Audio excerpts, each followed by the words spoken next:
আসসালামু আলাইকুম ওরহমতুল্লাহি ওবরাকাতুহ। ইন্নাল হামদালিল্লাহ ওয়াসসালাতু ওয়াসসালামু আলা রাসূলিল্লাহ ওয়া আলা আলিহি ওয়া সাহবিহি আজমাইন ওয়া বাদ। সম্মানিত দর্শক শ্রোতা, প্রীতি নিন, শুভেচ্ছা নিন। আপনাদের প্রত্যেককে স্বাগত জানাচ্ছি নেক্সাস টেলিভিশনের প্রাত্যহিক পরিবেশনা ইসলামী জীবন বিধানের আজকের সরাসরি সম্প্রচারিত এই মোবারক আয়োজনে। নিবেদক ইসলামী ব্যাংক বাংলাদেশ পিএলসি। প্রিয় দর্শক, প্রতিদিনের মতো আজও আমাদের সাথে একজন বিজ্ঞ স্কলার রয়েছেন, আর আমরা একটি নির্ধারিত বিষয়ে কথা বলার চেষ্টা করব। শুরু থেকে আমাদের জীবন ঘনিষ্ঠ এবং সবসময়ের জন্য প্রাসঙ্গিক এবং বিশেষ করে বর্তমান সময়ের সঙ্গে বেশি প্রাসঙ্গিক এরকম একটি বিষয় নিয়ে আমরা কথা বলার চেষ্টা করব, এবং সেই সঙ্গে আপনাদের সাথেও কথা হচ্ছে। স্ক্রিনে প্রদর্শিত নাম্বারে সরাসরি ডায়াল করে আপনারা আমাদের সাথে সংযুক্ত হতে পারছেন, কথা রাখতে পারছেন, যে কোনো জিজ্ঞাসাও রাখতে পারছেন ইনশাআল্লাহ তাআলা। আর আরেকটি বিষয়, আমাদের এই আয়োজনটি টেলিভিশনের পাশাপাশি নেক্সাস টেলিভিশন ইসলামিক এই ফেসবুক পেজ থেকেও সরাসরি সম্প্রচারিত হচ্ছে আলহামদুলিল্লাহ।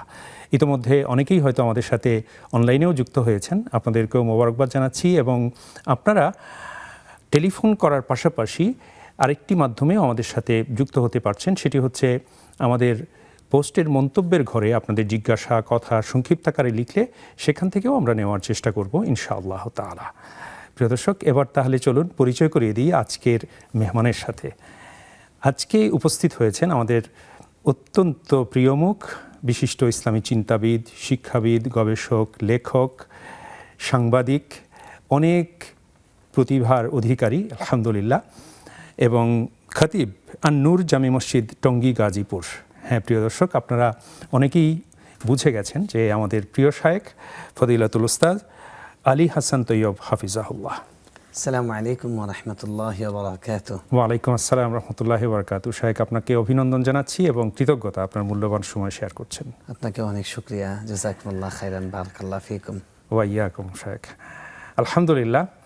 প্রিয় দর্শক, আমরা শায়েখের সাথে পরিচিত হলাম। এবার আমরা জানবো যে আজকে প্রথমত আমরা কোন বিষয়ে কথা শুরু করতে চাই, কথা শুনতে চাই শায়েখের কাছ থেকে।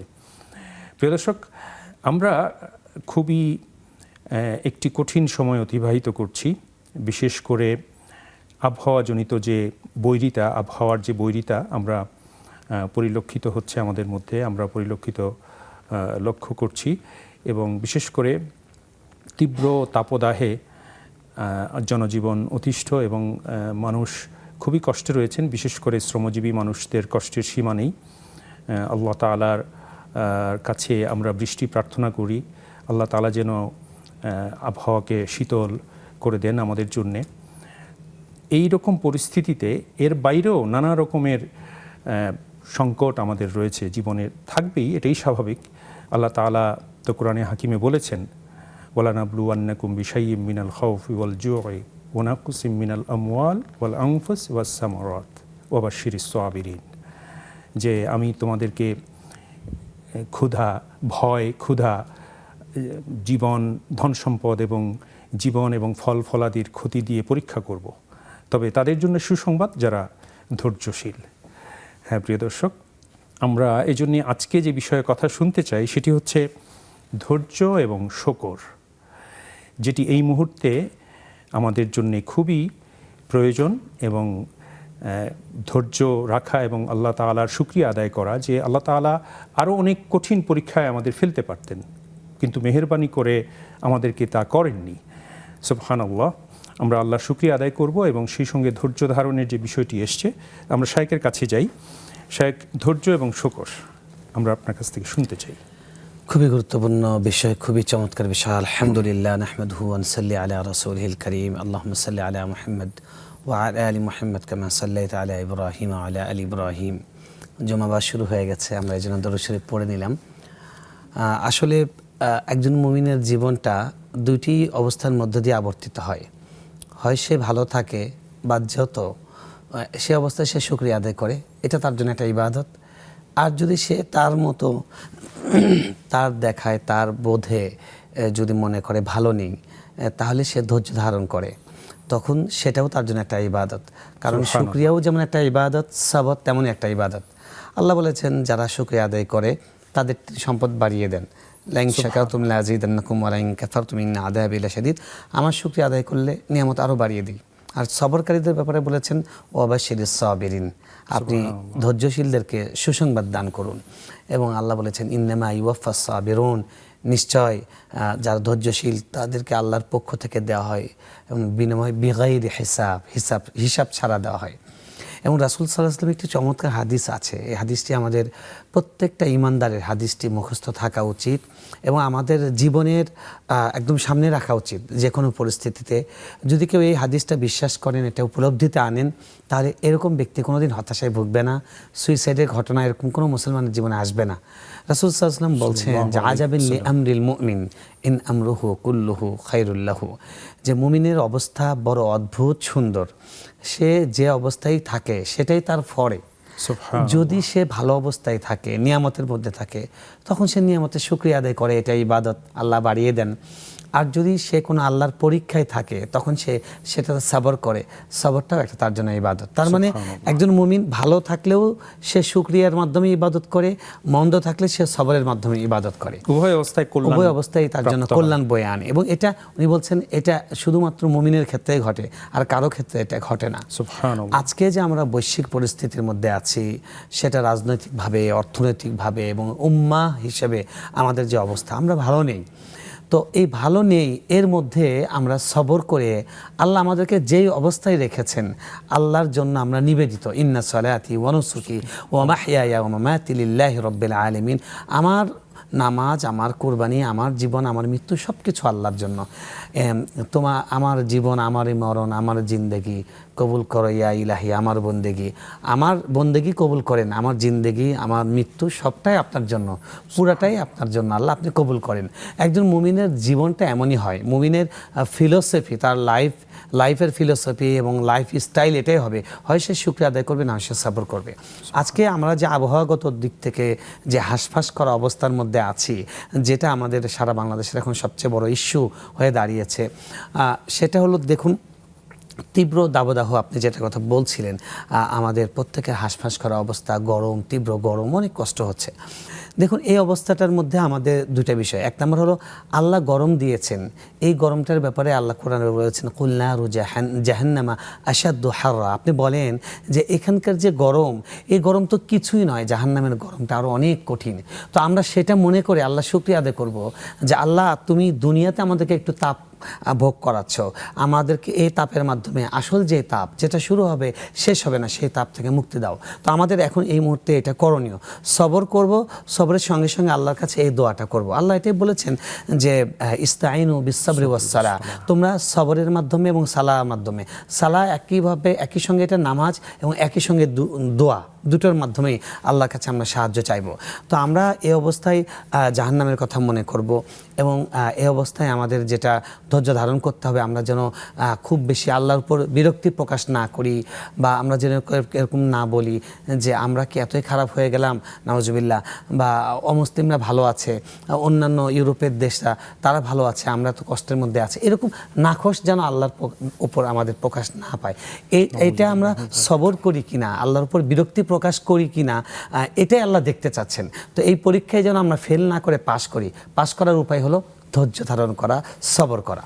আর আরেকটা বিষয় হলো রাসূল সাল্লাল্লাহু আলাইহি ওয়াসাল্লাম আমাদেরকে যখন তীব্র গরম, বৃষ্টির প্রয়োজন, বৃষ্টি না হলে তখন তিনি আমাদেরকে শিক্ষা দিয়েছেন, তিনি সালাতুল ইস্তেসকা পড়েছেন, বৃষ্টি প্রার্থনার জন্য বিশেষ নামাজ পড়েছেন, যে এই নামাজের মূল থিমটাই হলো আল্লাহর কাছে নিজেকে রিক্ত হিসেবে উপস্থাপন করা, পুরনো জীর্ণ শীর্ণ আটপৌরে কাপড় পরে এসে সবাই এক জায়গায় হয়ে কাকুতি মিনতি করা, আল্লাহর কাছে কান্নাকাটি করা, রোনাজারি করা এবং আল্লাহর কাছে বৃষ্টি প্রার্থনা করা যে তোমার রহমতের ধারা আল্লাহ তুমি নামিয়ে দাও। তো সেই কাজটা আলহামদুলিল্লাহ গত দুদিন ধরে আমাদের দেশের বিভিন্ন অঞ্চলে দেখছি এবং বিভিন্ন অঞ্চলে বৃষ্টিও হয়েছে, যদিও আমাদের ঢাকা শহরে আমরা এখনো সেটা দেখা পাইনি, অন্যান্য এলাকায় হয়েছে।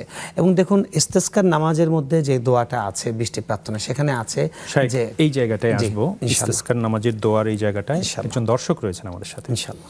আসসালামু আলাইকুম ওয়া রাহমাতুল্লাহ। দর্শক কথা বলুন। ওয়ালাইকুম আসসালাম ওয়া রাহমাতুল্লাহি ওয়া বারাকাতুহু। হুজুর আমার তিনটে প্রশ্ন। জি বলুন, আমরা শুনতে পাচ্ছি। জি, প্রথম প্রশ্ন আমার ফ্যামিলিতে হাজবেন্ড ওয়াইফ আমরা দুইজন, অন্য কোনো সদস্য নাই, আমার ঘরের আশেপাশে কোনো ঘরও নাই। আচ্ছা। একটা এমার্জেন্সি কারণে আমাদের হাজবেন্ড ওয়াইফকে ঢাকা যেতে হয়েছে, একটা বিড়াল পালতাম, বিড়ালের বাচ্চাটা ঘরে রেখে গেছি, কিন্তু ও কাটা খায় না, ছোট বাচ্চা, ওর খাবার ভাত গেছি। পরে আমার 2 রাত 1 দিন, এরপরে আমার হাজবেন্ড বাচ্চা থেকে বাচ্চাটা দুর্বল হয়ে গেছে। উনি তাড়াতাড়ি দোকানে গিয়ে একটা রুটি এনে ভিজাই খাওয়াইতে গেছে, কিন্তু বাচ্চাটা খাইতে পারে নাই। তারপরে পাউডার গুঁড়া দুধ ওই বানাকে কিছু খাইছে, এরপরে বাচ্চাটা মারা গেছে। এখন কি আমি কি গুণাগার হব? আচ্ছা, যদি আমি গুণাগার হই তাহলে আমার কি করণীয়? বুঝতে পেরেছি। আর কোনো প্রসঙ্গ আছে আপনার? জি, আমার 3টে প্রশ্ন। দ্বিতীয় প্রশ্ন বলেন, হলো, please। আমি নিয়মিত নামাজ, কোরআন তেলাওয়াত পাঠ করি এবং তাহাজ্জুদ, ইশরাক, আওয়ামীও পাঠ করি, জাওয়ালও পাঠ করি, মানে পড়ি। এখন কথা হলো, আমি টিভিতে শুধুমাত্র খবর এবং ক্রিকেট খেলা দেখি, এতে কি আমি গুণাগার হব? আচ্ছা আচ্ছা। তৃতীয় প্রশ্ন? আর তৃতীয় প্রশ্ন হলো, প্রতিদিন আমি ইয়া জাল জালালি ওয়াল ইকরাম 100 বার যদি পাঠ করি তাহলে আমি কি ফজিলত পাবো? আচ্ছা, অনেক অনেক শুকরিয়া মোহতারমা, আপনি সাথে থাকুন, ইনশাল্লাহ শায়েক বলবেন। জাযাকুমুল্লাহ খায়ের।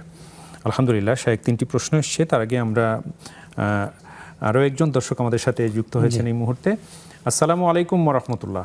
দর্শক কথা বলুন। আসসালামু আলাইকুম, কেমন আছেন? ওয়া আলাইকুম আসসালাম রাহমাতুল্লাহ। আলহামদুলিল্লাহ, আল্লাহ শুকরিয়া। আমি হায়দার চৌধুরী বলছি, চকবাজার থেকে, চট্টগ্রাম। আলহামদুলিল্লাহ, আপনিও নিশ্চয়ই ভালো আছেন, বলুন। আলহামদুলিল্লাহ। তো প্রথম প্রশ্ন হচ্ছে যে ইস্তিকার যে নামাজ, মানে বৃষ্টির জন্য যে দোয়া আমরা করব, হ্যাঁ, জি, এটা নিয়ম কানুনটা কিভাবে, মানে ময়দানের মধ্যে কোথায়, মানে কিভাবে কোথায়, যতটুকু জানতে পেরেছি। আচ্ছা, নিয়ম পদ্ধতি। আচ্ছা, জি, বুঝতে পেরেছি। আর দ্বিতীয় প্রশ্ন হচ্ছে যাকাত সংক্রান্ত। জি, আমার কিছু জাকাত বাকি আছে, ওটা কি আমি আমার বাকি জাকাত কিছু দিতে বাকি আছে, ওটা কি আমি সারা বছর দিতে পারবো? আচ্ছা, অনেক একটা প্রশ্ন আছে। জি জি জি জি, আচ্ছা, আমি এই প্রশ্নটা একটু আপনাকে করতে চাচ্ছি আর কি। জি প্লিজ। যে এই যে আপনি বসে আছেন উপস্থাপক হিসেবে, যিনি বসে আছেন আলেম সাহেব, ওনার যে এত প্রশংসা, এই সামনাসামনি প্রশংসা করাটা কি আল্লাহ কি সামনে প্রশংসা করতে কি বারণ করেনি? মানে আল্লাহ বলেছে অ্যাবসেন্সের প্রশংসা করার জন্য, সামনে নয়। তো অনেক বিশেষত্ব আপনি দেন, তো এখন এগুলো কি সামনাসামনি করা যায়? আচ্ছা আচ্ছা আচ্ছা, ওয়ালাইকুম আসসালাম রহমতুল্লাহ। এটা শাইখের মুখ থেকেই আমরা শুনবো ইনশাআল্লাহ তাআলা। আপনাকে অনেক অনেক মোবারকবাদ, জাযাকুমুল্লাহ খায়ের, সাথে থাকুন। আলহামদুলিল্লাহ শাইখ, আলহামদুলিল্লাহ। আরও 3টি প্রশ্ন এসছে সুন্দর সুন্দর। তার আগে আমরা প্রসঙ্গে আসবো। আপনি যে জায়গাটা বলছিলেন যে জি, ইস্তেসকার দোয়া, সেখানে অনেকগুলো সুন্দর সুন্দর বাক্য আছে যেগুলো রাসূল সাল্লাল্লাহু আলাইহি ওয়াসাল্লাম বৃষ্টি প্রার্থনার জন্য বলতেন। যেমন একটা বাক্য আছে, আল্লাহুম্মা আগিসনি, আল্লাহুম্মা আগিসনা, আল্লাহুম্মা আগিসনা। আল্লাহ আপনি আমাদের বৃষ্টি দিন, আল্লাহ আপনি আমাদের বৃষ্টি দিন, আল্লাহ আপনি আমাদের সাহায্য করুন। এই বাক্যগুলো আছে। তো এখানে এরপরেই আছে যে আল্লাহ আপনি আমাদেরকে উপকারী বৃষ্টি দিন, নাফিআন গায়রা দাররিন, অপকারিতা নয়, উপকারিতা দিন, তাড়াতাড়ি দিন, দেরিতে নয়। তো এখন অনেকের কিন্তু বলছেন, আমি দেখছি ফেসবুকে, যে এখন ধান পাকছে, এখন তীব্র রোদ দরকার গ্রামাঞ্চলে, তো এখন যেন ইস্তেসকার নামাজ না পড়া হয়। তাদের দিকে তাকিয়ে আসলে ইস্তেসকার নামাজটা আমরা বুঝি না, এই ইস্তেসকার নামাজটার উদ্দেশ্য কি, এটার রেজাল্ট কি। এক ভাই কিন্তু প্রশ্ন করেছেন, আমরা ধন্যবাদ জানাচ্ছি যে সময় উপযোগী প্রশ্ন করেছেন। দেখুন, এই দোয়ার মধ্যে আছে আল্লাহ উপকারী বৃষ্টি দিন, অপকারী বৃষ্টি নয়। তো যেখানে উপকারী, আমাদের ঢাকা শহরের লোক, আমাদের এখানে ধান রোপণ হচ্ছে না, এখানে ধান পাকার কোনো মাসালা নেই, এখানে আমরা পেকে যাচ্ছি, আমরা সিদ্ধ হয়ে যাচ্ছি। তো ঢাকার লোকদের জন্য বৃষ্টি দরকার, শহরের লোকদের জন্য। গ্রামাঞ্চলে আল্লাহ বৃষ্টি দেবেন না। আরে আমরা দেখি যে মানে আবদুল্লাহপুরে শুকনা, এয়ারপোর্টে এসে দেখি পুরা রাস্তা ভেজা। অনেকবার এরকম হয়েছে, এই বছরও হয়েছে। তো একটু পরেই শুকনা, একটু পরেই বৃষ্টি। তো আল্লাহ সুবহানাহু ওয়া তাআলার কাছে পুরা ওনার কুন ফায়াকুনের মাসালা। আমাদের তো হিসাব হলো যে ওই জায়গায় সেট করতে হবে, ওই জায়গায় বলতে হবে, ওই জায়গার ফোর্সকে কাজে লাগাতে হবে। আর আল্লাহর বিষয়টা হলো যে কুন ফায়াকুন। তো আল্লাহ রাব্বুল আলামিন যেখানে উপকারী, বৃষ্টিটা উপকারী, সেখানে বৃষ্টি দেবেন। যেখানে বৃষ্টি না হওয়া উপকারী, সেখানে আল্লাহ বৃষ্টি দেবেন না। আমার কি দরকার, আমি যেটা চাওয়ার সেটা আল্লাহর কাছে চাইবো। আমি আল্লাহর গোলাম, আমি গোলাম হিসেবে আল্লাহর কাছে চাইবো। উনি মালিক হিসেবে আমার জন্য যেটা ভালো মনে করবেন সেটা দেবেন। এই জন্য যারা মনে করছেন ধান পাকছে, তাদের জন্য এখন ইস্তেসকার নামাজ পড়া উচিত নয়, বা তারা চাইছেন, এটা ঠিক নয়। আর বৃষ্টি কিন্তু হচ্ছে বিভিন্ন জায়গায়, এবং সিলেটে বৃষ্টি হয়েছে, বিভিন্ন জায়গায় বৃষ্টি হয়েছে, এবং আবহাওয়ার পূর্বাভাস ছিল না, চুয়াডাঙ্গায় তাপমাত্রা ছিল, সেখানে তাপমাত্রা ছিল বৃষ্টি এবং হয়েছে। সেখানে কোনো পূর্বাভাস ছিল না, কিন্তু তার আগের দিন ইস্তেসকার নামাজ পড়েছে। তো এটা কিন্তু আমাদের জন্য খুবই একটা অনুপ্রেরণার, যে আল্লাহ রাব্বুল আলামিন আমরা এত গুনায় দগ্ধ হয়েছি, তারপরে আল্লাহ আমাদের কথা শুনছেন, দয়াময় রব। তিনি চান যে গুনাহগার বান্দা আর্তস্বর নিয়ে, আর্তনাদ নিয়ে রবের কাছে ধরা দিক, এটা তিনি বড় পছন্দ করেন। তো এই জন্য আমরা যেন আল্লাহ সুবহানাহু ওয়া তাআলার কাছে আমরা সবর করি, আর যা পেয়েছি সেটার উপর শুকর করি। আমি ছোট্ট একটা কোটেশন এখানে দিয়ে আমরা প্রশ্নোত্তরে যেতে পারবো।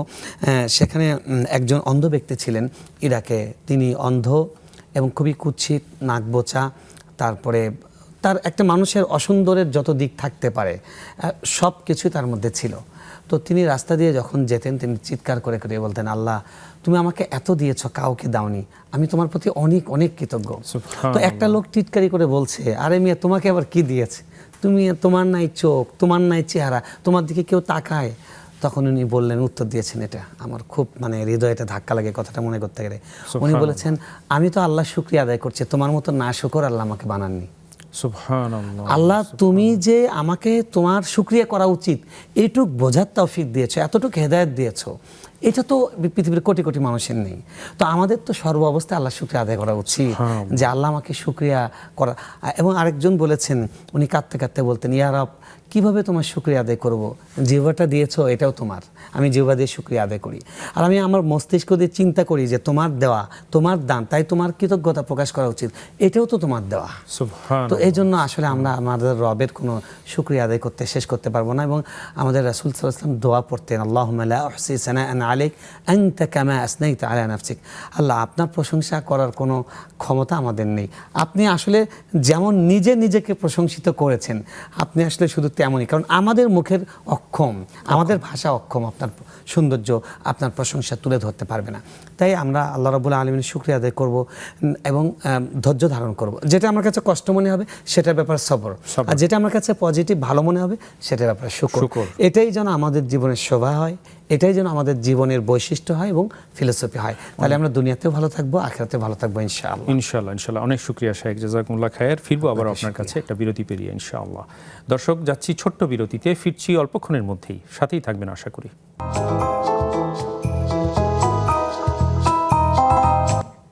সুপ্রিয় দর্শক, আবারও আপনাদের প্রত্যেককে স্বাগত জানাচ্ছি নেক্সাস টেলিভিশনের প্রাত্যহিক পরিবেশনা ইসলামী জীবন বিধানের আজকের সরাসরি সম্প্রচারিত আয়োজনে।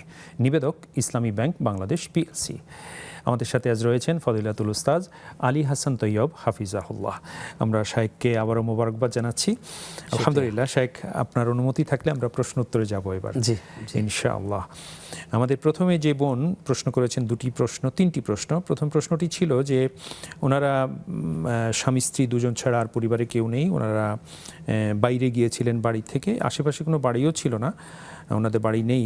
তো একটা বিড়াল ছানা ছিল বাসায়, তো ফিরে এসে দেখেছেন যে সে খুবই কাহিল হয়ে গেছে এবং পরবর্তীতে সে মারা গেছে। তো খুবই অনুশোচনা হচ্ছে তার কথা থেকে বুঝলাম। তো তার প্রশ্ন হচ্ছে যে তাদের কোনো গুনাহ হবে কিনা এতে, যে তাদের কোনো অবহেলার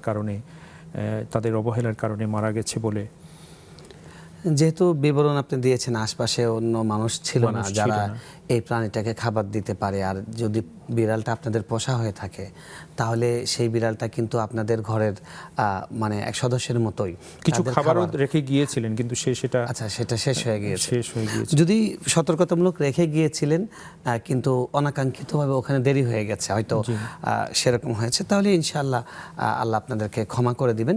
আপনারা আল্লাহর কাছে ক্ষমা চাইবেন, তাহলে আল্লাহ ক্ষমা করবেন। এটা খুব, যেহেতু আপনাদের ইচ্ছাকৃত নয়, তাই আপনারা কোনো প্রাণীকে হত্যাকারী সেরকম কিছু হবেন না আশা করা যায় আল্লাহর কাছে। আর আপনাদের ভেতর যেহেতু এই প্রশ্নটা এসছে, খারাপ লাগছে, তার মানে হলো আপনারা ঈমানদার এবং আল্লাহ তাআলা আপনাদেরকে ক্ষমা করছেন, ক্ষমা করতে চান, সেজন্য আল্লাহ আপনাদের হৃদয়ে অনুশোচনা দিয়েছেন। তাই এটা নিয়ে চিন্তা করবেন না, আল্লাহর কাছে ক্ষমা চাইবেন। আল্লাহ তৌফিক দান করুন, আমিন। ওনার দ্বিতীয় প্রশ্ন ছিল যে কোনো ব্যক্তি যিনি সালাত এবং ইসলামের যে অনুশাসনগুলো মেনে চলার পাশাপাশি তিনি যদি ফ্রি টাইমে ক্রিকেট খেলা বা এই জাতীয় জিনিসগুলো যদি টিভিতে তিনি দেখেন, তাহলে সেটা তার জন্য কতটা শোভনীয় হবে বা এখানে কোনো সমস্যা আছে কিনা? দেখুন, প্রথমে একটি বিষয় আমি দৃষ্টি আকর্ষণ করব উত্তরের আগে, সেটা হলো অনেকেই আমাদের কাছে প্রশ্ন করার সময় বলেন যে আমি এই নামাজ পড়ি, এই নামাজ পড়ি। আসলে আমলের বিবরণটা এভাবে দিতে হয় না। এটার আদব হলো, এটা শিষ্টাচার এরকম যে আলহামদুলিল্লাহ আমি অধম চেষ্টা করি, আমি নিয়মিত নামাজ পড়ার চেষ্টা করি, আমি একটু তাহাজ্জুদ পড়ার চেষ্টা করি। অর্থাৎ জিনিসটাকে এমনভাবে উপস্থাপন করা যে আপনার ভিতরে মনে হচ্ছে যে আসলে এটা কিছু নয়, আসলে তো আল্লাহ রাব্বুল আলামিনের দয়ার কাছে কিছুই নয়। সাহাবায়ে কেরাম তারা জান্নাতের 1 বার 10 বার করে সুসংবাদ পেয়েছেন, তারপরে মৃত্যুর সময় কাঁদতেন যে কিছুই করতে পারিনি, কি হিসাব দেব। তো সেই তুলনায় আমাদের আমল কিছু নয়। তো প্রিয় বোন, আপনি যে প্রশ্নটা করেছেন যে আপনি প্র্যাকটিসিং মুসলিম, সোজা কথা, আপনি একজন প্র্যাকটিসিং মুসলিম এবং প্র্যাকটিসিং মুসলিম ইসলামী অনুশাসন মেনে চলেন, তবে পাশাপাশি আপনি বলেছেন যে আপনি সংবাদ দেখেন এবং ক্রিকেট খেলা দেখেন, এটা বলেছেন মনে হয় না? ক্রিকেট খেলার কথা বলেছেন, বিশেষত ক্রিকেট খেলা এবং সংবাদ দেখেন, এটা বলেছেন। আসলে দেখুন, মা বোনরা যারা আছেন তাদের পুরুষদের থেকে একটা জিনিস অতিরিক্ত, সেটা হলো পর্দার বিষয়টা।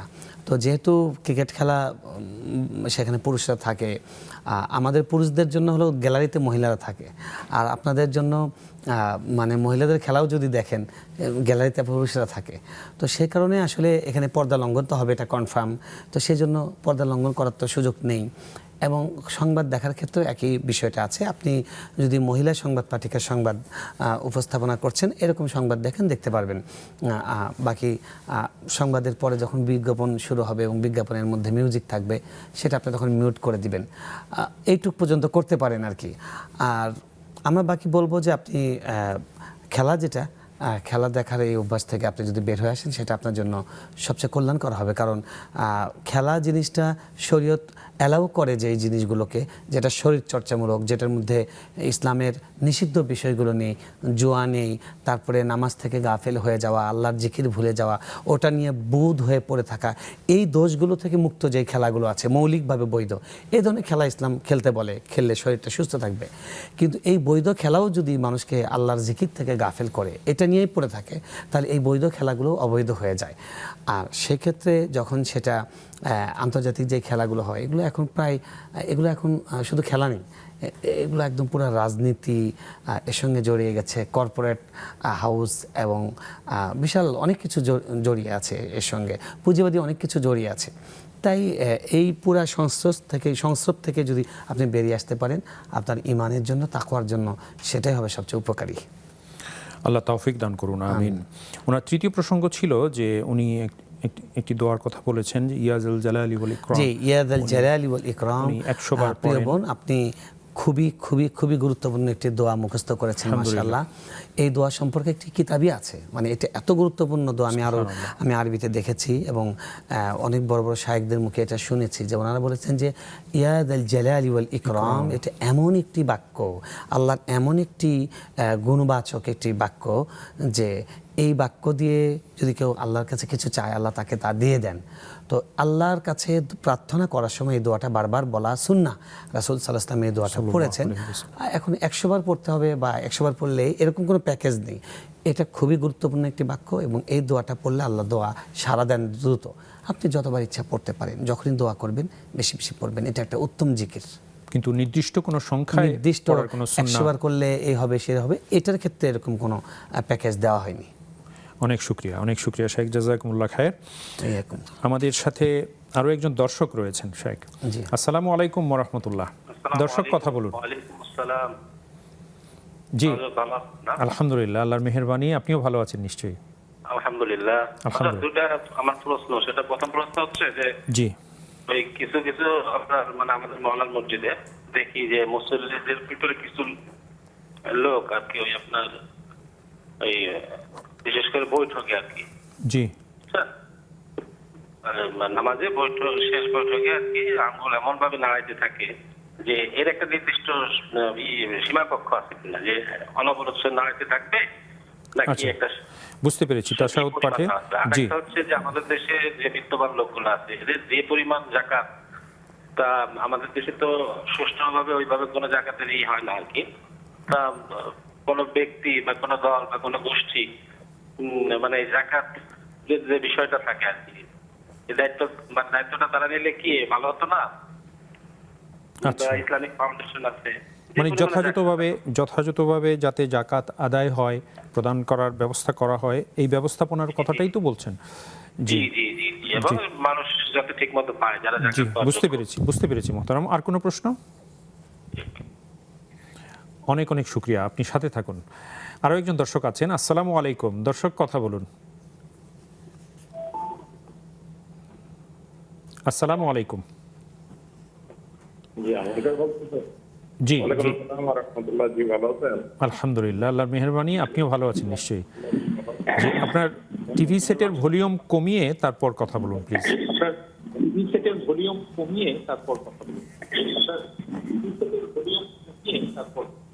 জি, আমার একটাই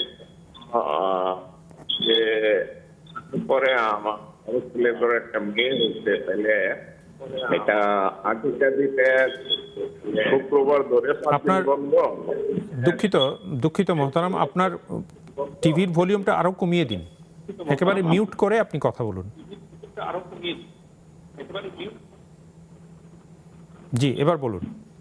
জি, আমার বড় ছেলের করে নিয়ে আসতে এসারের পরে রাত্রে, এটা কি আকিকা দিতে 7 দিনের দিন গন্ত হলে শুক্রবার থেকে গণব না বৃহস্পতিবার থেকে গণব? মানে আপনার মেয়ে সন্তান হয়েছেন কত? ওনার ছেলের ঘরে একটা মেয়ে হয়েছে আজকে। আচ্ছা, সেটা ঠিক আছে, আমরা আচ্ছা, বুঝতে পেরেছি। আর কোনো প্রশ্ন? না, অনেক অনেক শুকরিয়া মোহতারাম, আপনি সাথে থাকুন, ইনশাআল্লাহ শায়েখ বলবেন। জাযাকুমুল্লাহ খায়ের। শায়েখ, আলহামদুলিল্লাহ, আরও একটি প্রশ্ন এসছে এবং তার পূর্বে আরও কয়েকটি প্রশ্ন আমরা পেলাম, আলহামদুলিল্লাহ। তার আগে আমাদের পূর্বের এক ভাই উনি জানতে চেয়েছিলেন, প্রথম প্রশ্নটি ছিল যে যাকাত নিয়ে একটা মনে প্রশ্ন। হ্যাঁ, ইস্তিসকার সালাতের নিয়ম।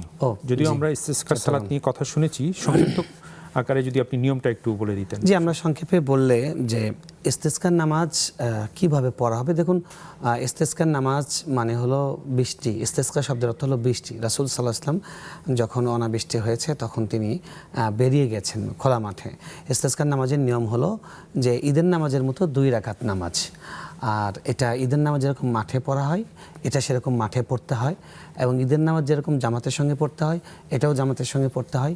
ঈদের নামাজে যেরকম কেরাতটা জোরে পড়া হয়, সশব্দে পড়া হয়, এটাও এরকম সশব্দে পড়া হয়। এই পর্যন্ত মিল। বাকি ঈদের নামাজে অতিরিক্ত তাকবীর আছে, সেই তাকবীরটা এই নামাজের ক্ষেত্রে আছে কিনা এটা নিয়ে মানে আলেমদের মধ্যে মতবিরোধ আছে। আবু হানিফা রাহমাতুল্লাহ আলাইহি ফিকহে হানাফিতে সেটা নেই, এটা অন্যান্য নামাজের মতো, অর্থাৎ জুমার নামাজের সঙ্গে এটা সাদৃশ্য, এখানে অতিরিক্ত তাকবীর নেই। ইমাম মালিক রাহমাতুল্লাহ আলাইহি, ইমাম আউজাঈ, অন্যান্য ইমামদের মতে তাকবীর আছে। এবং সৌদি আরবে যারা পড়েন তারা আবার তাকবীর সহ পড়েন। প্রথম রাকাতে 7 তাকবীর, পরের রাকাতে আরও 5টি তাকবীর, অর্থাৎ 12টা এক্সট্রা তাকবীর দিয়ে তারা পড়েন।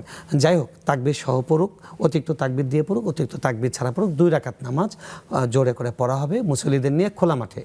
এই হলো নামাজের বৈশিষ্ট্য। তারপর নামাজ শেষ করার পরে ঈদের নামাজে বা জুমার নামাজে কিন্তু উত্তম পোশাক পরিধান করে যাওয়া উত্তম। আর এই নামাজের ক্ষেত্রে উল্টা হলো যে 8 পৌরে, মানে জীর্ণ শীর্ণ ময়লা কাপড়, অর্থাৎ আমি একজন গরিব, আমি যে নিঃস্ব, আপনি মালিক, আমি আজকে নিঃস্ব, আমার কিছুই নেই। আপনি যদি কোনো ভিক্ষুককে দেখেন খুব মানে আয়রন করা কাপড় পরে এসে আপনার কাছে ভিক্ষা চাচ্ছে, আপনি বলবেন যে এই লোকটাকে ভিক্ষা দিব, ফাজলামি করার জায়গা পায় না। তো উনি যে অভাবী, ওনার তো বেশভূষাতে অভাব মনে হতে হবে। তো এই নামাজের ক্ষেত্রে সুন্নাহ হলো আল্লাহর কাছে আমাদের বেশভূষার মাধ্যমে আমরা যে রিক্ত, আমরা যে অসহায়, এটা আল্লাহর কাছে তুলে ধরা।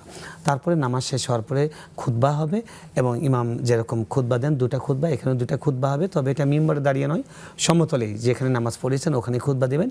যে খুতবার শেষে উনি দোয়া করবেন আর কি, খুতবার মধ্যে দোয়া করবেন, ইমাম জোরে জোরে বলবেন আর মুসল্লিরা আমিন আমিন বলবেন। এবং এক্ষেত্রে সুন্নাহ হলো রাসূল সাল্লাল্লাহু আলাইহি ওয়াসাল্লাম যেটা করেছেন, তার শরীরের বস্ত্র, অর্থাৎ এক্সট্রা যে বস্ত্র, সতর ঢাকার যে কাপড়, এটা ছাড়া চাদর বা আলখেল্লা বা এই ধরনের কিছু যদি গায়ে জড়ানো থাকে তাহলে সেটা, বা অতিরিক্ত শার্ট আছে, নিচে গেঞ্জি আছে, উপরে শার্ট আছে বা পাঞ্জাবি আছে, তাহলে ওই পরিধেয় বস্ত্রটাকে যেরকম আছে তার উল্টা দিক, অর্থাৎ উল্টো করে পরবে।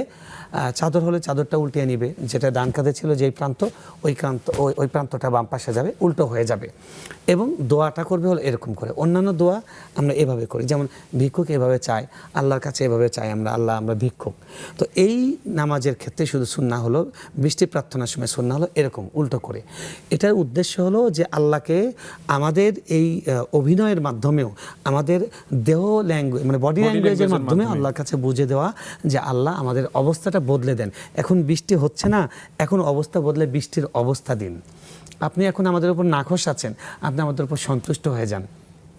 এই যে এই জিনিসটা করা, অর্থাৎ কাপড় এবং হাতটাকে উল্টো করে দোয়া করা, এটা একটা এক্সট্রা সুন্নাত। এটা যদি না করে তাতেও কোনো সমস্যা নেই। এভাবে আল্লাহর কাছে রওনাজারি করা, এটাই হলো সালাতুল ইস্তিসকা। অনেক শুকরিয়া শেখ, জাযাকুমুল্লাহ খায়ের। আমরা আবারও একটি ছোট্ট বিরতি পেরিয়ে ফিরবো আপনার কাছে। দর্শক, আবারও যাচ্ছি ছোট্ট বিরতিতে, ফিরবো অল্পক্ষণের মধ্যেই, সাথেই থাকুন।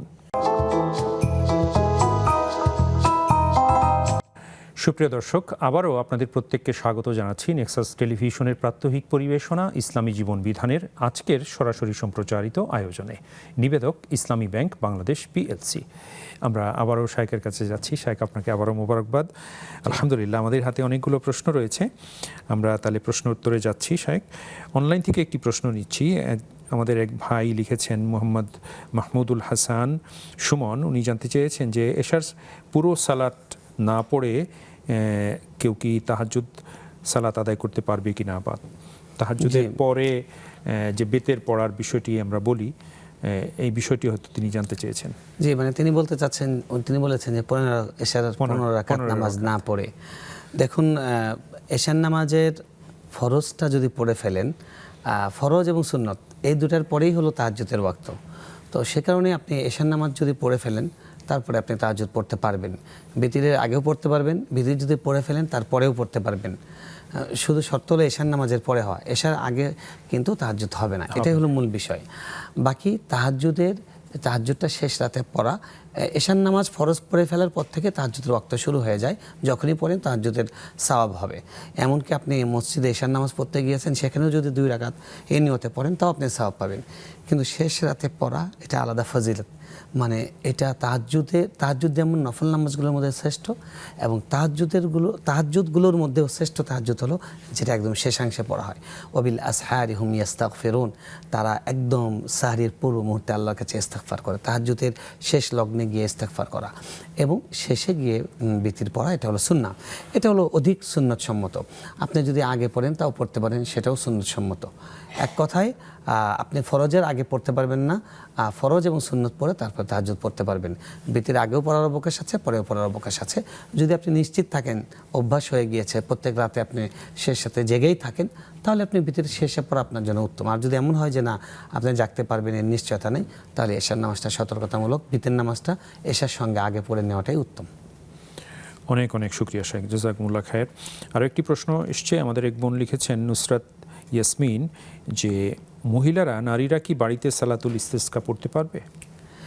দেখুন, ইস্তেস্কা শব্দের অর্থ হলো বৃষ্টি প্রার্থনা। বৃষ্টি প্রার্থনা অনেকগুলো উপায় আছে, রাসূল সাল্লাল্লাহু আলাইহি ওয়াসাল্লাম অনেকভাবে করেছেন। যেমন আমরা সালাতের মাধ্যমে বললাম, এটা আছে। উনি খুতবার মধ্যে দোয়া করেছেন, এটা আছে। এমনি শুধু দোয়া করা, সেটাও আছে। এবং এই মতটাও আছে যে স্বাভাবিকভাবে নামাজ পড়ে আল্লাহর কাছে বৃষ্টি প্রার্থনা করা। আসলে মূল উদ্দেশ্য হলো আল্লাহর কাছে তাওবা করা। তাওবা করলে আল্লাহ বৃষ্টি দিবেন। আল্লাহ বলেছেন, ওয়াকুলতু আস্তাগফিরু রাব্বাকুম ইন্নাহু কানা গাফফারা। আপনি বলেন যে তোমরা তোমাদের রবের কাছে ইস্তেগফার করো, তাকে তিনি ক্ষমাশীল। তিনি বলেছেন যে ইউরসিলিস সামা আলাইকুম মিদরারা, আসমান থেকে তোমাদের জন্য ফোঁটায় ফোঁটায় বৃষ্টি নিক্ষেপ করবেন। তো আমরা যদি ইস্তেগফার করি, তাহলে ক্ষমা চাই, তাহলে আল্লাহ বৃষ্টি দেবেন, সেই প্রতিশ্রুতি দিয়েছেন। তাই আপনি নিজে নিজে নামাজ পড়ে আল্লাহর কাছে চাইতে পারেন। আপনি নামাজ পড়লেন, নামাজ পড়ে আল্লাহর কাছে চাইলেন যে আল্লাহ বৃষ্টি দেন, বৃষ্টির জন্য অনেক কষ্ট হচ্ছে, এভাবে আপনি করতে পারেন। কিন্তু সালাতুল ইস্তিসকার যে আনুষ্ঠানিকতা, সেটা পুরুষদের জন্য এবং সেটা বাহিরে। আপনি ইস্তিসকা করতে পারেন, বৃষ্টি প্রার্থনা, সেটা নামাজ পড়েও করতে পারেন, নামাজ ছাড়াও করতে পারেন। বাকি যে আনুষ্ঠানিক যে সুন্নাটা, সেটা হলো পুরুষদের জন্য, সেটা মাঠে, এবং সেখানে শিশুদেরকে নিতে বলা হয়েছে, মহিলাদেরকে নয়। কারণ মহিলারা অনেক দিল নরম হয়, তাদের জন্য এটা কঠিন হবে। অনেক অনেক শুকরিয়া শেখ, জাযাকুমুল্লাহ খায়ের। আবারও আমরা আসছি ফোনে, আমাদের আরেক ভাই, ওনার আরেকটি প্রসঙ্গ ছিল জাকাত আদায় সংক্রান্ত। তিনি বলছিলেন যে জাকাতটা পুরো বছর জুড়ে ভেঙে ভেঙে তিনি দিতে পারবেন কিনা। জি, তিনি বলতে চেয়েছিলেন যে জাকাত দিয়েছেন, কিছু টাকা এখনো দেওয়া হয়নি, সেটা আপনি আস্তে আস্তে দিতে পারবেন, কোনো অসুবিধা নেই। দেখুন, যখন 1 বছর পূর্ণ হয়েছে, তখন আপনি ক্যালকুলেশন করেন যে আপনার মোট এই বছর জাকাতযোগ্য সম্পদ কতটুকু আছে, সেটা থেকে জাকাত কত পরিমাণ হয়। অ্যামাউন্টটা আপনি নির্ধারণ করে ফেলেন, নির্ধারণ করে এখন আপনি ভাগে ভাগে দিতে পারেন, বছর ব্যাপীও দিতে পারেন, অগ্রিমও দিতে পারেন, একটু দেরি হয়েছে বিলম্বেও দিতে পারেন, সবটাই অবকাশ আছে, কিন্তু হিসাবটা রাখতে হবে যেন বাদ না পড়ে। অনেক অনেক শুকরিয়া শেখ, জাযাকুমুল্লাহ খায়ের। আলহামদুলিল্লাহ শেখ, আরও একজন দর্শক আছেন আমাদের সাথে। আসসালামু আলাইকুম ওয়া রাহমাতুল্লাহ। ওয়ালাইকুম আসসালাম রহমতুল্লাহি ওয়া বারাকাতুহু। জি মুহতারমা, আমরা শুনতে পাচ্ছি, আপনি বলুন। আচ্ছা, আমার দুইটা প্রশ্ন, আমি মিরপুর থেকে বলতেছি। আমার একটা প্রশ্ন হচ্ছে, কারোর কোনো জিনিস যদি না বললে নেয় হয়, ধরেন এই ছোটবেলায় নিলাম ভাই বই মা বা কত রকম আত্মীয় স্বজনের জিনিসপত্র নেওয়া হয়েছে, এগুলো কি এখন ফেরত দিয়ে তার কাছে ক্ষমা চাইতে হবে নাকি এমনি ক্ষমা চাইতে হবে? আচ্ছা, বুঝতে পেরেছি। আর একটা প্রশ্ন হইল, আমার ওই এই 4 সোনা আছে এবং 4 লক্ষ টাকা আছে, তো 4 লক্ষ টাকার জায়গা দিচ্ছিল, এখন 4 সোনা 60 কি টাকা দিতে হবে? 60 ভরি, 4 ভরি, 4 ভরি, 4 ভরি। জি আচ্ছা, 4 ভরি। তো ওই ধরেন ওই সোনাগুলো তো আমরা খুব কম দামে কিনছি যখন কিনা হয়েছে, এখন তো সোনার মূল্য অনেক বেশি, তো ওই মূল্যে কি দিতে হবে না আগে আমরা যে মূল্যে কিনা? বুঝতে পেরেছি, জি বুঝতে পেরেছি, বুঝতে পেরেছি। আর কোনো প্রশ্ন? হ্যাঁ, আরেকটা প্রশ্ন আছে। আমি ওই যে আমার এই ধরেন এই যে বুয়েটা কাজের বুয়েটা কাজ করে, ওর রোজাও থাকে না, নামাজও পড়ে না, তো ওরে কি ক্ষেত্রা জায়গা নাই আল্লাহর হস্তে দান করলে এটা কি আমি সওয়াব পাবো? আবার একটু বলবেন। ও ওই কাজের বুয়েটা ওর রোজাও থাকে না, নামাজও পড়ে না, আচ্ছা, ওরে যে দান খরচা করি এগুলো সব কি পাওয়া যাবে? আচ্ছা, বুঝতে পেরেছি। অনেক অনেক শুকরিয়া মোহতারমা, আপনি সাথে থাকুন, ইনশাআল্লাহ শায়েখ বলবেন। জাযাকুমুল্লাহ খায়ের। আলহামদুলিল্লাহ শায়েখ, আরও 3টি প্রশ্ন এসছে। তার আগে আমরা আরেকটি প্রশ্নে যাব। আমাদের পূর্বের ভাইয়ের তৃতীয় আরেকটি প্রশ্ন ছিল যে কোনো ব্যক্তি যদি কাউকে পরিচয় করার স্বার্থে তার প্রশংসা করেন, তাহলে সেই বিষয়টি শরিয়া কিভাবে দেখে? জি প্রিয় ভাই, আপনি যে প্রশ্নটা করেছেন একজন সচেতন মুসলিমের প্রশ্ন, যে রাসূল সাল্লাল্লাহু আলাইহি ওয়াসাল্লাম বলেছেন কেউ যদি কারো উপস্থিতিতে তার মুখের উপরে প্রশংসা করে, তাহলে তার মুখে তোমরা মাটি ভরে দাও, অর্থাৎ তাকে স্টপ করে দাও, থামিয়ে দাও, এটাই উদ্দেশ্য, কোনো মানুষকে অসম্মান করার উদ্দেশ্য নয়। তো তাহলে এটার মধ্যে এই হাদিসটা থাকলে সেক্ষেত্রে কাউকে পরিচিত করানোর সময় যে ধরনের বাক্যগুলো তার সম্পর্কে বলা হয়, সেটা কি এটার মধ্যে অন্তর্ভুক্ত হয় কিনা? দেখুন, এটা হলো পরিচয় করানো, আর ওটা হলো একটা মানুষকে মানে ফুলানো, একটা মানুষকে তৈলমর্দন করা, বা আমরা যেটাকে কথ্য ভাষায় বলি পাম দেওয়া, বা একটা মানুষকে খুশি করার চেষ্টা করা মুখের উপরে। তো এখানে উদ্দেশ্য থাকে হলো ব্যক্তিকে খুশি করা, আর উপস্থাপনা যখন করা হয় তখন উদ্দেশ্য থাকে যারা দর্শক আছে তাদেরকে আগ্রহী করে তোলা, যে যার কথা আপনারা শুনছেন তার গুরুত্বটা এই, তার ইম্পর্ট্যান্স এটা বোঝানো। তো আসলে তো মানে আমরা সবাই আল্লাহর কাছে, আমরা সবাই গুনাহগার, কিন্তু এটা মানুষের কাছে পরিচয় করানোর জন্য এটা করার অবকাশ আছে। এটা আলেমদের আমরা ওয়াজ মাহফিলে হয় এবং এটা করার অবকাশ আছে। রাসূল সাল্লাল্লাহু আলাইহি ওয়াসাল্লাম অন্যকে যখন পরিচয় করে দিয়েছেন অনেক সুন্দরের সঙ্গে, যেমন সাদ রাদিয়াল্লাহু তাআলা ঘটনা আছে, উনি আসছেন তখন রাসূল বলছেন যে তোমরা তোমাদের কুমুলি সাইয়্যিদিকুম, তোমরা যাও, তোমাদের নেতা আসছে, তাকে অভ্যর্থনা জানিয়ে নিয়ে আসো। তো রাসূল সাল্লাল্লাহু আলাইহি ওয়াসাল্লাম এটা তিনি শিক্ষা দিয়েছেন যে মানুষকে যখন কেউ আগন্তুক এসছে তাকে সুন্দরভাবে পরিচয় করে দেওয়া। আরেকটি কথাও আছে, আনজিলিন নাসা মানাজিলাহুম, যে মানুষকে তার যথার্থ সম্মান দাও। আজকে যেটা সেটা আমরা বলছি না, আমরা এটা ইন জেনারেল বলছি। তো যাই হোক, আল্লাহ সুবহানাহু ওয়া তাআলা আমাদের সকল নেক কাজকে কবুল করেন। আল্লাহুম্মা আমিন, আল্লাহুম্মা আমিন। আশা করি ক্লিয়ার হয়েছে। অনেক শুকরিয়া, অনেক শুকরিয়া শায়েখ, জাযাকুমুল্লাহ খায়ের।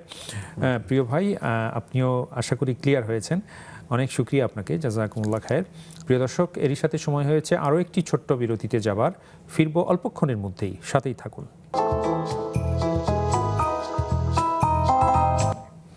প্রিয় দর্শক, আবারও আপনাদের প্রত্যেককে স্বাগত জানাচ্ছি নেক্সাস টেলিভিশনের প্রাত্যহিক পরিবেশনা ইসলামী জীবন বিধানের আজকের সরাসরি সম্প্রচারিত আয়োজনে। নিবেদক ইসলামী ব্যাংক বাংলাদেশ পিএলসি। আমরা শায়েকের কাছে যাচ্ছি। শায়েক, আবারও আপনাকে মোবারকবাদ জানাচ্ছি। আমরা অনুষ্ঠানের শেষ ধাপে আছি, খুব বেশি সময় আমরা পাবো না, তারপর আমরা চেষ্টা করবো ইনশাআল্লাহ সবগুলো প্রশ্ন একটু ছোট করে টাচ দিতে ইনশাআল্লাহ। শায়েক, আমরা এইবারে যে প্রশ্নের উত্তর জানতে চাই সেটি হচ্ছে যে আমাদের এক ভাই জানতে চেয়েছেন যে যদিও এটি মনে হচ্ছে অনেক বড় উত্তর, তারপরেও আপনি যদি ছোট করে বলেন যে তাশাহুদ পাঠে অনেকে হয়তো অনেক জোরে বা অনেক ফ্রিকোয়েন্টলি আঙুল নাড়ান। তো এই আঙুল নাড়ানোটা আমাদের এই ভাই বলছিলেন যে এটা কতটা সুন্নাহসম্মত বা এটার অবকাশ আছে কিনা, বা আমিও যে খুব বেশি বিরক্ত বোধ করার বা তাকে তিরস্কার করার অবকাশ আছে কিনা। দেখুন, তাশাহুদের সময় আঙুল এটা একটা সুন্নাহ। প্রথম কথা হলো এটা একটা সুন্নাহসম্মত কাজ। বাকি কোন সময় উঠাবে, কতক্ষণ উঠাবে, একবার না এটা নাড়াতে থাকবে, এটা নিয়ে একাধিক মত আছে আলেমদের। তো আবু হানিফা রাহমাতুল্লাহির মত হলো যে যখন আশহাদু আল্লা ইলাহা ইল্লাল্লাহ, ইল্লাল্লাহ পর্যন্ত উঠানো থাকবে, লা সময় উঠবে, ইল্লাল্লাহ সময় নেমে যাবে। তো অর্থাৎ আল্লাহ ছাড়া কোনো ইলাহ নেই। এই আল্লাহ ছাড়াটা বলার সময় তখন আঙুলটা দিয়ে বোঝানো হচ্ছে যে ছাড়া যখন বলছি তখন আমার আঙুল বলছে এক্সেপ্ট আল্লাহ, একজন আছেন, কিন্তু একজন আছেন। অর্থাৎ আমার বডি ল্যাঙ্গুয়েজ দিয়েও এই কথাটা বলা তাওহীদের স্বীকৃতি দেওয়া, এবং এটা খুব সওয়াবের একটা কাজ। শয়তান এত কষ্ট পায় যখন এই শাহাদাতের সময় আমরা আঙুল উঠাই বা আমরা করি, সিজদার আয়াত পরে সিজদায় যাই, শয়তান তখন খুব কষ্ট পায় যে একটা আদেশ লঙ্ঘন করে আমি এত ইবাদত করার পরে জাহান্নামে যাচ্ছি, আর তোমরা আজকে এগুলো দ্বারা আল্লাহর প্রিয় হয়ে যাচ্ছ। তো আমরা বলবো যেটা যে অনেক মানে শেষ পর্যন্ত আঙুল নাড়ানো, এটারও হাদিস আছে, এটারও মত আছে, অন্য আলেমদের মত আছে। আমরা যেন এটা নিয়ে বিতর্ক না করি এবং বিরক্ত বোধ না করি। যিনি নাড়াচ্ছেন উনি সুন্নত হিসাবেই নাড়াচ্ছেন, তো উনি সুন্নতের উপর আমল করছেন। আপনি আশহাদু আল্লা ইলাহা ইল্লাল্লাহ আবার নামিয়ে ফেলেছেন, আপনিও সুন্নত আমল করেছেন। আপনি সুন্নত আমল করে যেরকম তৃপ্তি পাচ্ছেন, সাহাবের কাজ করছেন, উনিও সাহাবের কাজ করছেন।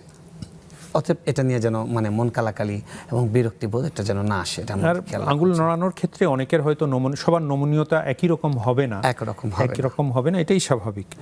অনেক শুকরিয়া শেখ, জাযাকুমুল্লাহ খায়ের। এরপর ওনার যে প্রশ্নটি ছিল যে সেটিও জাকাত সংক্রান্ত, যে জাকাত আসলে আমরা আমাদের সমাজে তো আমরা যথাযথভাবে জাকাত আমরা প্রদান করি না, এবং সেই ব্যবস্থাপনাটাও আমাদের ওইভাবে নেই এবং রাষ্ট্রীয়ভাবেও নেই। তো এই প্রেক্ষাপটে তিনি জানতে চেয়েছিলেন যে আসলে এটা কি উত্তম হতো না, এবং সেটা আমাদের জন্য অনেক কল্যাণকর হতো না। অবশ্যই, যেটা ইসলামে যে বিধানটা আছে প্রত্যেকটাই মানুষের জন্য কল্যাণকর।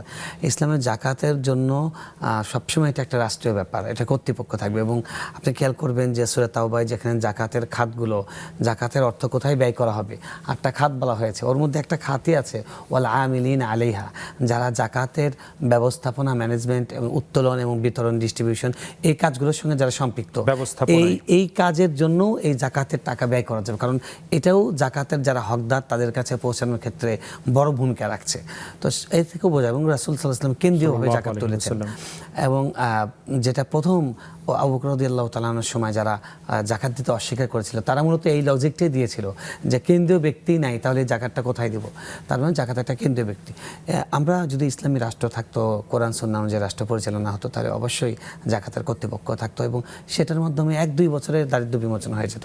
এখনও যে রাষ্ট্র ব্যবস্থা আছে, শুধু রাষ্ট্র যদি উদ্যোগ নেয় যে দুর্নীতিমুক্তভাবে এটা উত্তোলন করা হবে আলেমদের মাধ্যমে, আলেমদের সহযোগিতায়, এবং দুর্নীতিমুক্তভাবে যথাস্থানে পৌঁছানো হবে, 3 বছর লাগবে বাংলাদেশ দরিদ্রমুক্ত হবে। আমরা চ্যালেঞ্জ করে বলছি, আজকে 10 বছর ধরে বলছি, কারণ এটা আল্লাহ রাব্বুল আলামিনের দেওয়া বিধান, তো এটার কোনো ভুল নেই, এটা অবশ্যই মানুষের জন্য কল্যাণকর হবে, এ ব্যাপারে কোনো সন্দেহ নেই। কারণ তিনি পুরো পৃথিবীর তিনি রচয়িতা, নির্মাতা, নিয়ন্ত্রক।